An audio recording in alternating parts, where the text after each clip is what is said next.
So I thought I'd throw in a kind of a controversial question here. But this is going to be a bit of a survey of how, to find out a little bit, look into what the Bible says about hints as to how to govern ourselves. It's going to be, I think, the first of a two-part series because I've only gotten kind of just started to get into it, and I'm going to end with some questions that I think we need to pick up, finish up. And this could be a 30-part series, but just saying, I want to explore it a little bit. As far as that second question, who would Jesus vote for, I just want to let you guys know, it's sort of good news and bad news. The good news is I've already talked to the Lord, and I found out who he's actually voted for. It's really sort of an absentee ballot kind of thing. We did it. And the bad news is, well, you may not like the results, but we're going to get into it kind of quickly, and pretty soon I'll tell you how the vote came out. But it's really just the beginning of our analysis here. Let's see this little button. Is it? Oh, what do I do? Should be. Just press it. It's easy for you to say. Yeah. It's on. Is the mouse? What's scrolling down? Hold on. Huh? Hold on, are you? Get to the Where next. are you? You're all the way down to number 8. Hold on. Oh, okay. So, that's showing up.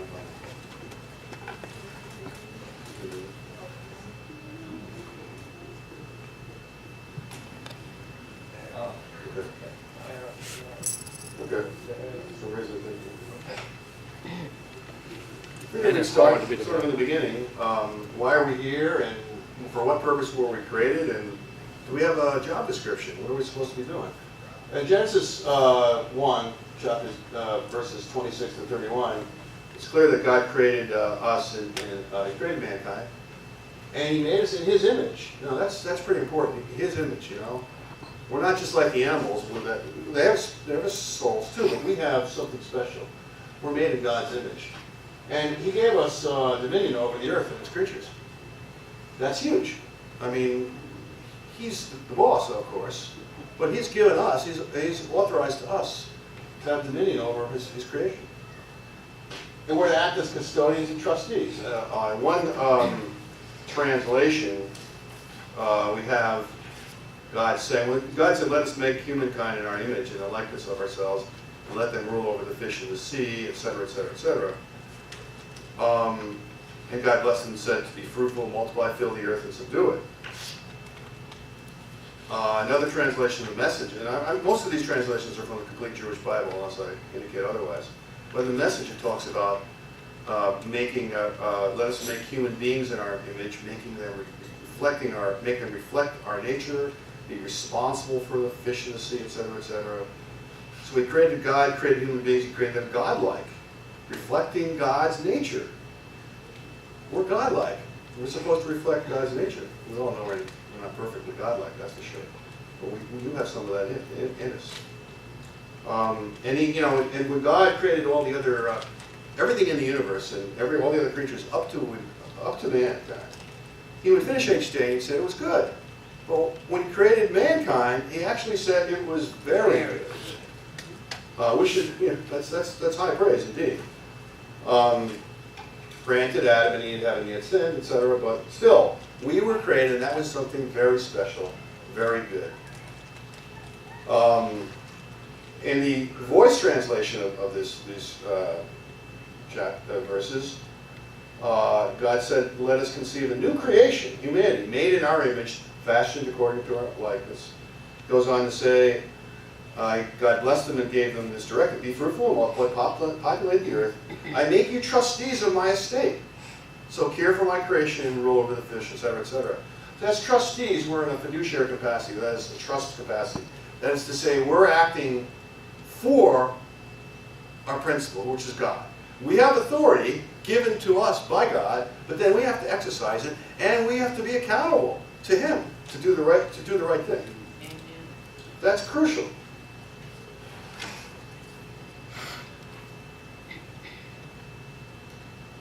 Now, in Genesis 2:15, it says simply, Adonai God took the person and put him in the Garden of Eden to cultivate and care for it. Apparently, that's us. We're gardeners. That's what we're supposed to do. And I kind of think of in this world as sort of like a garden. You know, if you've ever managed a garden, and I've done a little bit, it's a lot of hard work. You don't watch what you do, and the weeds come in, they choke everything, and you got to tend that garden. It's work. I know it's not as hard as farming. I mean, if you're a farmer, that's really work. You got to milk the cows and the goats and that's work. Gardening is probably a bit easier. If Adam and Eve had simply obeyed the Lord, they would have been gardening.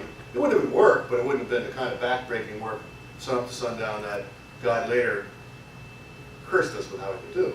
So there's an easy way and a hard way. Do it God's way, it's easy. Do it your way, it becomes hard. So we're gardeners. Apparently that's what we got to do. Now here's the thing. Here's my answer to that question. The first answer, a partial answer to that question. Who would Jesus vote for? Well, he says that we are placed in a garden, that we were, we're put on this earth to have dominion and control of this creation. So that's our job. God, through His Son, Yeshua, created the universe and basically created us, and what? He voted us into office. He voted or appointed us, whatever. We didn't ask to have this position. I wasn't running. I wasn't campaigning for this position, neither or any of you. But guess what?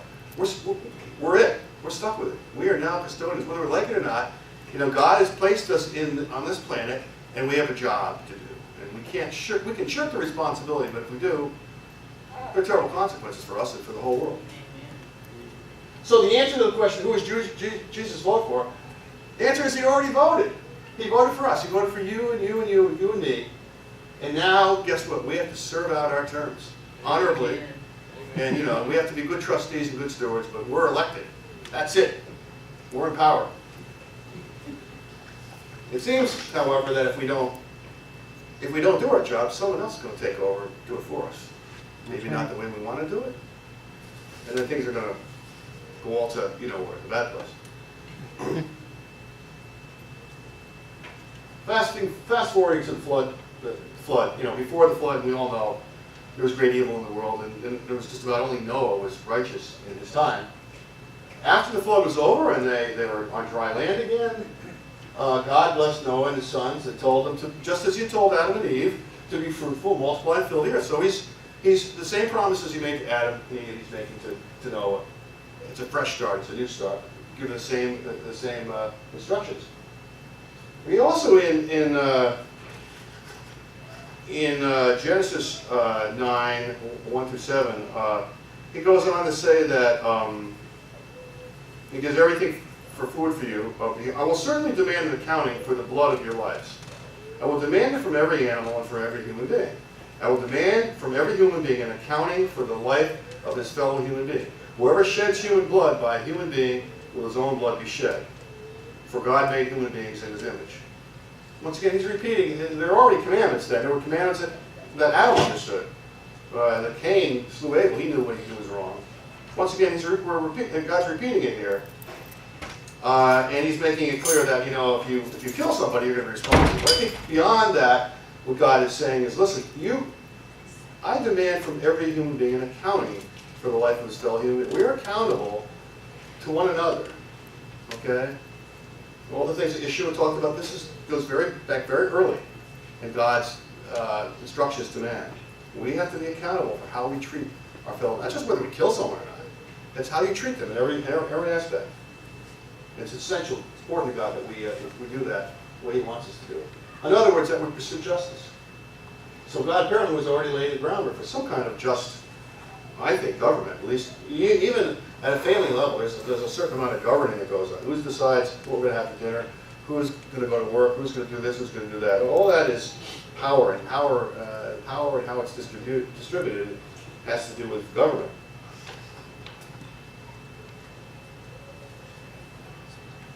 Fast forward a little bit, a few centuries, and we've got a bunch of men in what later became known as Babylon, and they were building the city with a tower that was going to reach to the heavens, and they did it, according to the Bible, to make a name for themselves, and so that they wouldn't be scattered. Interestingly, they didn't ask for God's blessing. They didn't consult with God. Maybe if they had, and they said, we're doing it for you, Lord, show your glory, He might have looked with approval on it, but they didn't. It wasn't about them. It wasn't about God. It was about them. They were the ones they were waiting for, apparently, to do this. But God found out about it, checked out the city and the tower, and said, no, that's it, forget about it. They were all speaking one language. He confounded their languages and split them up into different tongues, and that forced them to be scattered throughout the world, which is what God's plan was from the beginning, to be fruitful and multiply, fill the earth. I don't want you congregating in one place, with this one new world order, so to speak, and just doing everything for yourselves. God determines our destiny, not us. When we substitute our will for God's will, guess what? Chances are He's not going to like it, and He will punish us. God also, another thing, politically or governmental-wise, if you're wondering where the concept of nations came from, the Lord God. And He's the one that decided to split, to create nations. Splitting people up into different tongues, and therefore different nations, and that's how He's, in a way, blessed the world. Fast forwarding somewhat, He ends up founding a nation through Abraham, Isaac, and Jacob that would become a great nation, Israel, that will be a model to show the world how to act, how to follow God's laws, and how to act. But obviously, it was God's idea to create nations. So I think that it's clear to say that the New World Order, or one world government that men want, many men have been pushing for forever, for years, is not really in God's plan. I mean, the New World Order I'm looking forward to is the one when Yeshua comes back to Jerusalem, when He rules and we rule with Him. With His laws on our hearts, in our hearts. We've had, leaders that have talked about, like I said, we've had Republican presidents talking about New World Orders. We have the Democratic presidents talking about, we are the ones we've been waiting for. I don't know about you, I'm waiting for the Lord. He's the one that we rely on, not us.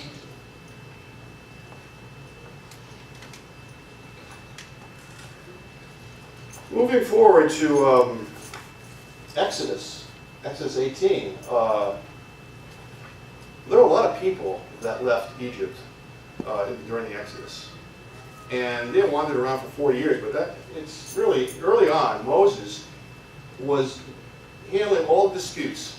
He was the judge. He was his brother was the high priest. Moses was the big guy. He was the guy they went to settle all your disputes. Now, there may have been several million people, at least a couple million people that were around then, because there's a census I'm going to talk about later. But Moses was wearing himself out. Now, his brother-in-law, his father-in-law Jethro had recently acknowledged that the God of Israel was the supreme Lord of all. He had recognized what God had done for Israel, how He rescued them from slavery and brought them out of bondage, crossed through the waters and onto safe ground, and was continuing to bless them. And Jethro saw that Moses was wearing himself out, and gave him advice that apparently, according to the Bible, got from God, and that was, listen, you can't do this all. You should be handling the major disputes that others can't handle, and spending your time instructing and teaching the people. But meanwhile, put men in charge of thousands, hundreds, fifties, and tens. And Moses did that, and it apparently worked well. It was a great idea, and it was a type of hierarchy, but they were largely being governed by judges, by people who handled disputes at different levels. Much like, in some ways, like a system we have today of judges, but I think this is a little more informal. There are people everywhere in all the tribes that were there to settle the disputes, keep the peace, and it worked out. And things had to come up to a higher level. If Moses had to hear it, fine, he would hear it. But this is an example of a little bit of government. I mean, a couple million people wandering in the desert, and and somehow there's some kind of order being kept. Now, I'm not going to go into great detail about this, but you're all familiar with the Ten Commandments. In Exodus 23 and 19, there are also additional command. There's a bunch of commandments in the Torah we all know about, but just to sample a few of them, to give us an idea of what kind of law code they had, because the Torah became their constitution and their law code. Okay, and so there are many things that were I think revolutionary in their time. The things we take for granted today, like you were not to repeat false rumors, do not join hands with the wicked by offering perjured testimony, do not follow the crowd when it does what is wrong, and don't allow the popular view to sway you into offering testimony. Do not follow the crowd, do not allow the popular view to sway you. That's something we should take to heart today. It's so much easier to look around and see what everybody's doing. But we have to follow what God tells us to do and not be swayed by our friends and neighbors and our family to necessarily do everything that which is popular. Don't favor a person's lawsuit or because he's rich or because he's poor. Here's a one that's kind of strange. If you come upon your enemy's ox or donkey straying, you must return to him. Come on. If you see the donkey which belongs to someone who hates you, lying down helpless under its load, you are not to pass him by, but to go and help him free it. This is pretty advanced stuff. How many of us would do this today? Seriously. Maybe it's not someone's donkey, maybe it's someone's car on the side of the road. Or maybe, the person's in trouble, but you don't like him, he doesn't like you. What are you supposed to do? It's, you are not to oppress a foreigner, for you know how a foreigner feels since you were foreigners in the land of Egypt. These are the types of law. There are many more laws like that.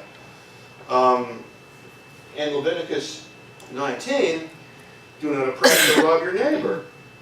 Do not speak a curse against a deaf person or place an obstacle in the way of a blind person.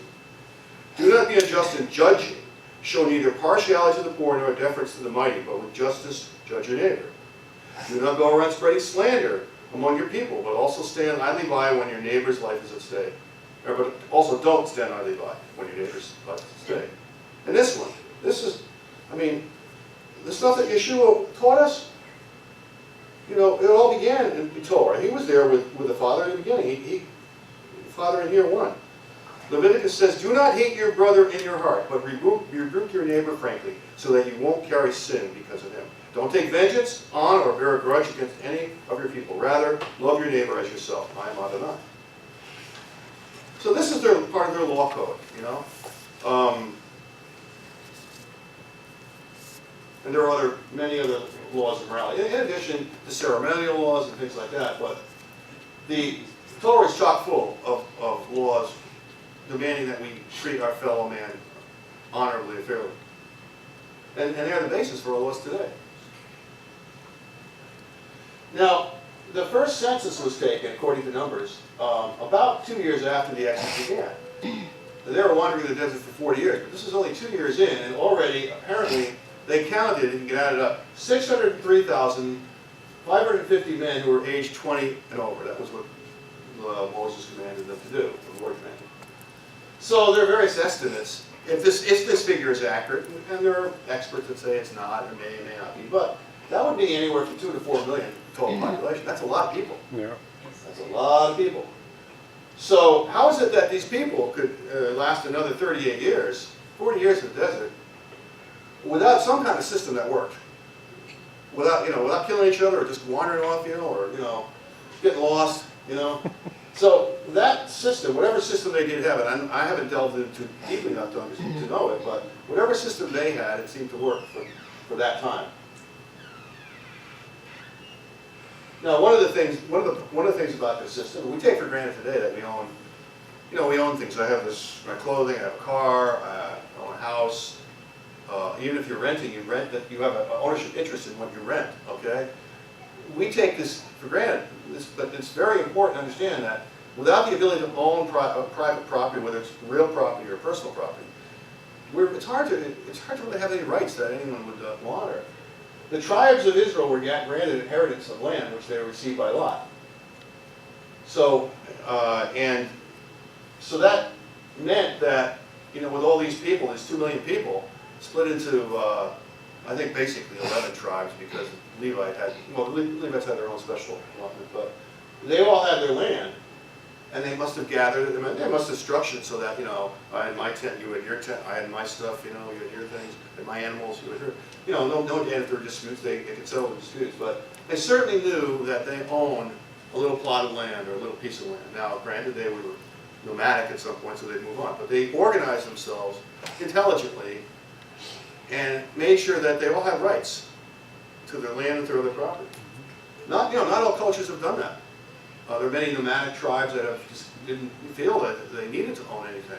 And there's maybe advantages to that, but we can see that the model that the Bible shows us for Israel is such that, yeah, they own private property and land and things like that. And this tribal ownership plan would survive for centuries. Now in Deuteronomy 16, it says you were to appoint judges and officers for all your gates in the cities Adonai your God is giving you, tribe by tribe, and they are to judge the people with righteous judgment. And it goes on to say, justice, only justice you must pursue. I like that. Justice, only justice. That seems to be a theme throughout Torah. It's all about justice. The laws are here as a tool to what? To see that justice is and that righteousness is done, you know? That's what it's for. The law isn't to be worshipped itself, in a sense. Because as the rabbis point out, you know, law can mean a lot of things. It can mean the Ten Commandments, it can mean God's moral laws, it's given in Torah, but it can also mean all the myriad laws and levels of laws and regulations that men enact, that men, you know, add to or supplement to the law, you know. And even in well-meaning laws, often you end up with with just too many laws and regulations. And we end up worshiping law. I'm a lawyer, I can tell you that too many lawyers and judges worship the law, but when they talk about the law, they're talking about all the laws in the books, not necessarily the highest law in our system of government in the United States. It's the U.S. Constitution. Ultimately, it's the Bible. Ultimately, it's God's laws. And what are the purpose of these laws? You know, we always have to look back to what the purpose is. And the purpose is justice. Is seeing that justice is done. Loving the Lord and then loving our fellow man. And we use the law as a tool to promote and further justice. In addition to the judges that were appointed, there were laws also about how to choose a king, which we'll get into briefly. And also regarding the Levites, you know, that's complicated about how the sanctuary was structured, the Levites and Cohen, and that's very complicated about how all that was going to, how they were going to be fed from the, you know, from the various offerings, so that they, you know, they could concentrate on ministering in a sanctuary and to the people. Very important.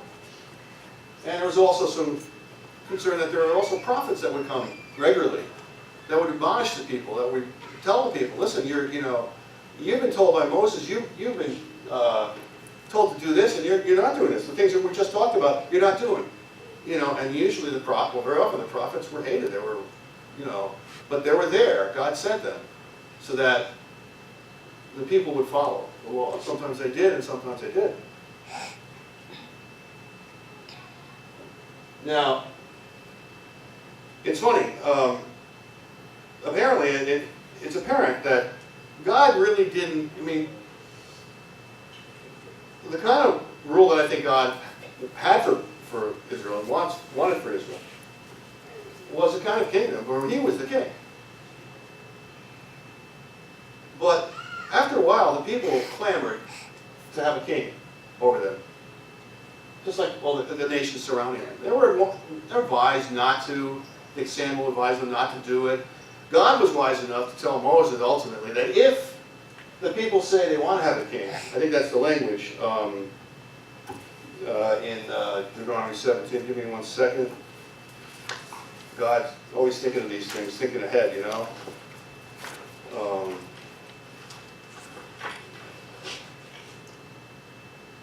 Yeah, and Deuteronomy 17, 14 to 15. When you have entered the land Adonai your God is giving you, have taken possession of it, and are living there, you may say, I want to have a king over me like all the other nations around me. Mm-hmm.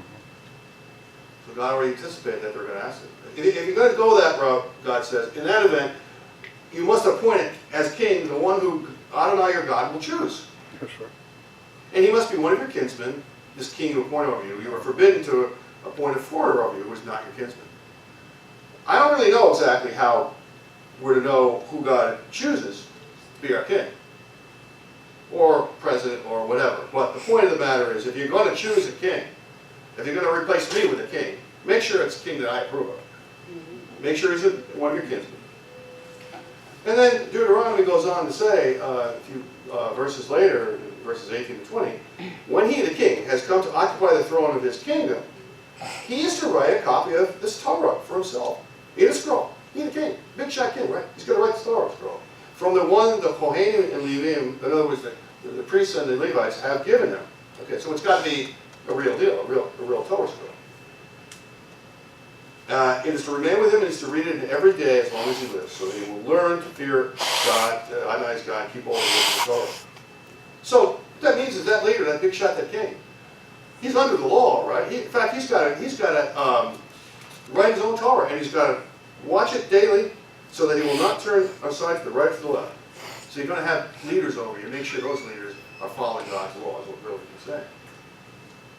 You know, the rabbis have counted something like 613 commandments in the Torah, and we usually go, ooh, that's a lot of laws. Well, you know, even back then, some of them, there probably weren't 400 or 500 that were applicable to any one given person, because some only applied to priests and some to Levites, some only had to do with certain sacrifices, and now the sacrifices can't be made because there's no temple right now. But so let's say today we have 350 commandments. That's a lot of commandments. 10 commandments is challenging enough for most of us to keep. Yet, when you add in the Talmud and all it's like an encyclopedia, there are thousands of comments and laws and regulations on how to live. And then, of course, in our modern America, whether you live in Georgia or South Carolina or some other state, there's zillions of state laws and regulations that you have to follow, and building codes, and any number of things. Thousands and thousands of laws. Not to mention the federal laws, the laws of the federal laws that we have to follow. How can we keep all these laws, and why do we need so many laws? That's the question I want to explore as we go further next week. So the question is, I want to explore more fully next week, is how much government should we have? Do we need? Do we want? Does God want us to have? The Roman historian Tacitus remarked that the more laws a nation has, the more corrupt it is. And Thomas Jefferson asserted that that government, which governs least, governs best. I'd like to explore that more fully later. Jeremiah. Now we all know about Jeremiah, the New Covenant. Here, the days are coming, says Adonai, when I will make a new covenant with the house of Israel and the house of Judah. I will put my Torah within them and write them on their hearts. I will be their God and they will be my people. And that's what God really wants, I think. That kind of understanding, that we're not just following a bunch of laws and checking off the boxes and trying to see which laws we can get away with not following, or, you know, getting extra credit for, you know, following these laws and these regulations. But where the laws are supposed to be on our heart. Interesting thing about that new covenant, as with so many things in the Torah and in the Brit Hadashah. There's an old covenant, you might say, and that, once again we go back to the V'hafta, right after "Hear, O Israel, the Lord our God, the Lord is one," or "the Lord is ours alone." It's once again, love the Lord your God with all your heart, with all your soul, and with all your strength. These commandments that I give you are to be on your hearts. Sounds new or not so new? The new covenant was there all along for the people to grasp, if they chose to do so, and they did. Some of them did, but more often they just didn't. So in a sense, there's nothing new under the sun, or the sun, our Lord Yeshua. So what we're going to explore next week is, what is the best form of government? And is that the only issue? It's not. I don't think. There are numerous types of government, and there are different variations on these. There's theocracy, you know, having a king of God, or a party of God running everything. A monarchy, having a king or queen. Aristocracy, having a bunch of rich people that are going to run everything. I think it's rich people. Oligarchy, democracy, the people rule, you know. And a republic, which is similar to a democracy with some important distinctions. Yeah. So we're going to get into that. The oligarchy is the corporations, businesses. Whatever, corporations, businesses, and oligarchy. We'll explore that next week. And we'll see what I want to know is, what does God want for us? How does God want to govern us? My parting thought is that I think that God, you know, made us in His image. He's given us His guidelines. I think He wants us to take the laws that He's given us and to put them on our hearts. And if we do that, Because government is control, is what it is. We either will control ourselves. With God's help, following God, we can control ourselves. If we exercise self-control by following God, then we don't need to be controlled by others. So if we follow God's model for our self-government, then we don't need man's government to run our lives. Thank you.